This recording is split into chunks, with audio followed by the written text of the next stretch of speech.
श्रीमद्भागवतं पंचमस्कन्धः अध चतुर्थोऽध्यायः। श्रीशुकोवाच अध ह तम् उद्बत्यैवापि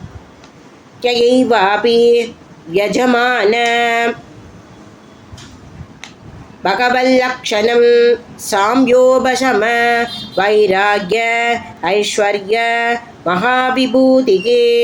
अनुदिनम् एतमानानुभावं प्रकृतयः प्रजा ब्राह्मणा देवता चावनितल समवनायादितरां जगृदुः तस्य ह वा इत्थं वर्ष्मणा वरीयसा मृगश्लोकेन सौजसा बलेन श्रिया यशसा वीर्यशौर्याभ्यां च पिता ऋषभ इति तं नाम चकार तस्य हीन्द्र स्पर्तमानो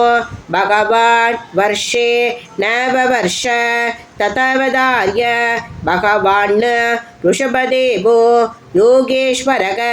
प्रकस् आत्मयोगमायया स्ववर्षम् अजनापं नामाभ्यवर्षत् नापिस्तो यदा विलसितं सुप्रजस्त्वम् आवृत्यादि प्रमोद परविक्वलो गद्गदाक्षरया गिरा स्वैरं कृकीत नरलोकसधर्मं भगवन्तं पुराणपुरुषं मायाविलसितम् अधिर्वत्स धातेते शानुरागम् उपलालं यन् परान् निवृत्तिम् उपगतः विदितानुरागम् आबौरकृते जनपदो राजा नापिरात्मजं शमय सेतुरक्षायाम् अभिषिच्य ब्राह्मणेषु उपनिधाय सक मेरुदेव्या विशालाया प्रसन्न निपुणेन तपसा समाधियोगेन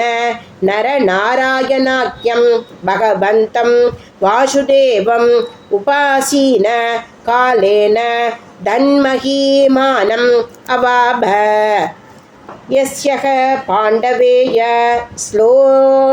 श्लोघावुदाहरन्ति को नो तत्कर्म राजर्षे नाभिर्अन्वाचरेत् पुमान् अभत्य धाम गात्यस्य हरिः शुद्धेन कर्मणा ब्रह्मण्योन्य कुतो नाभिर्विभ्रा मङ्गलपूजिताः यस्य वर्यसे यज्ञेशं दर्शयामाशु रोजसा अतः भगवान् ऋषभदेवः